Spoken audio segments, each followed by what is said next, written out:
ہمارا موضوع جو چل رہا ہے وہ کس چیز کے بارے میں ہے کہ مصیبت کے بارے میں. کس چیز کے بارے میں؟ مصیبت کے بارے میں. کہ بندہ جب اللہ تعالیٰ کو کسی مصیبت میں ڈالتا ہے تو پھر اس مصیبت پر کیا دیتا ہے اس کو؟ ثواب دیتا ہے اور اجر دیتا ہے. اسی کے متعلق کچھ اور احادیث آپ کے سامنے میں ذکر کرتا ہوں.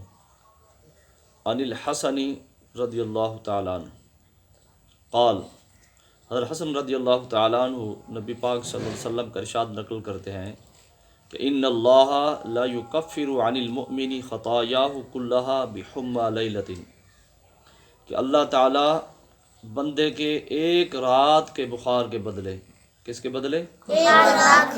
ایک رات کے بخار کے بدلے اللہ تعالیٰ بندے کے سارے گناہ معاف کر دیتا ہے. اللہ تعالیٰ بندے کے سارے گناہ معاف کر دیتا ہے. ایک رات بخار آتا ہے بندے کو، اللہ تعالیٰ اسی تکلیف کے بدلے میں اللہ تعالیٰ بندے کے سارے گناہ معاف کر دیتا ہے. حدیث میں ایک اور حدیث عن ابی ہریرہ رضی اللہ تعالیٰ عنہ النبی صلی اللہ علیہ وسلم قال، حضرت ابو ہریرہ رضی اللہ تعالیٰ عنہ روایت کرتے ہیں کہ نبی پاک صلی اللہ علیہ وسلم نے فرمایا من وعک لیلۃ فصبر ورضی بها عن اللہ خرج من ذنوبہ کیوم ولدتہ امہ، کہ نبی پاک صلی اللہ علیہ وسلم نے فرمایا کہ جس شخص کو ایک رات بخار آئے، جس شخص کو ایک رات بخار آئے اور وہ صبر کرے، کیا کرے؟ وہ صبر کرے اور اللہ کی رضا پر راضی رہے، اللہ کی رضا پر راضی رہے، ناراض نہ ہو کہ اللہ تعالیٰ نے مجھے بیمار کر دیا، میں نے تو کام کرنا تھا، یہ کرنا تھا، وہ کرنا تھا، یہ شکوہ شکایت نہ کرے بلکہ اللہ کی رضا پر راضی رہے. پھر کیا ہوتا ہے؟ خرج من ذنوبہ کیوم ولدتہ امہ،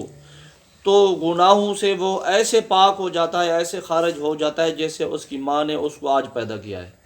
جب بچہ پیدا ہوتا ہے گناہوں سے پاک ہوتا ہے نا، یہ گناہ ہوتے ہیں اس کے اوپر، گناہوں سے پاک ہوتا ہے نا.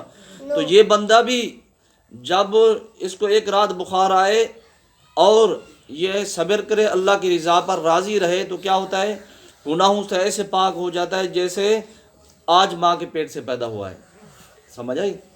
اس طرح ایک اور حدیث آپ کے سامنے ذکر کرتا ہوں کہ عن ابی ہریرہ رضی اللہ تعالیٰ عنہ الی النبی صلی اللہ علیہ وسلم، حضرت ابو ہریرہ رضی اللہ تعالیٰ عنہ نبی پاک صلی اللہ علیہ وسلم سے روایت کرتے ہیں، فرماتے ہیں قال یقول اللہ، کہ نبی پاک صلی اللہ علیہ وسلم نے فرمایا کہ اللہ تعالیٰ فرماتا ہے کہ من اذهبت حبیبتیہ فصبر واحتسب لم ارضى له ثوابا دون الجنہ. اللہ تعالیٰ فرماتا ہے کہ جس بندے کی میں دو محبوب ترین چیزیں لے لوں، دو پیاری چیزیں لے لوں، یعنی دو آنکھیں لے لوں، یعنی آنکھوں کی نظر ختم کر دو اس کی. آپ نے دیکھا نا بہت سارے لوگ ہوتے ہیں جو پہلے نبینے نہیں ہوتے، ان کی نظر ہوتی ہے بعد میں نبینے ہو جاتے ہیں، آنکھوں کی نظر چلی جاتی ہے. دیکھا نا آپ نے؟ تو اللہ تعالیٰ ایسے لوگوں کے بارے میں فرماتا ہے کہ جس بندے کی میں دو محبوب ترین چیزیں یعنی پیاری چیزیں لے لوں، یعنی دو آنکھیں لے لوں، یعنی اس کی نظر ختم ہو جائے، پھر کیا ہوگا؟ فصبر، اور وہ صبر کرے. کیا کرے؟ صبر کرے. واحتسب، اور اللہ تعالیٰ سے اس تکلیف پر ثواب کی امید رکھے، اللہ تعالیٰ سے اس تکلیف پر ثواب کی امید رکھے کہ اللہ تعالیٰ نے مجھے یہ تکلیف تو دی ہے، میری آنکھوں کی نظر ختم ہو گئی ہے، یہ امید رکھے کہ اللہ تعالیٰ مجھے اس پر اجر دے گا، مجھے اس پر اجر دے گا. تو پھر کیا ہوگا؟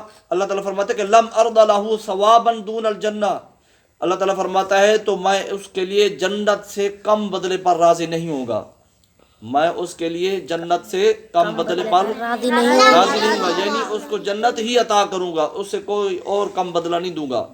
دیکھیں کتنا بڑی چیز ہے کہ دو آنکھیں تو اللہ تعالیٰ لے جس کی نظر لے لے اس کی، اور وہ صبر کرے، اللہ تعالیٰ سے ثواب کی امید رکھے، تو اللہ تعالیٰ فرماتا ہے میں اس کو ضرور جنت میں ہی داخل کروں گا. کتنا بڑی چیز ہے.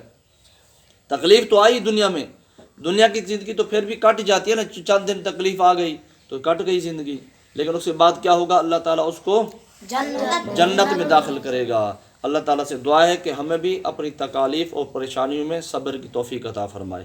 آمین.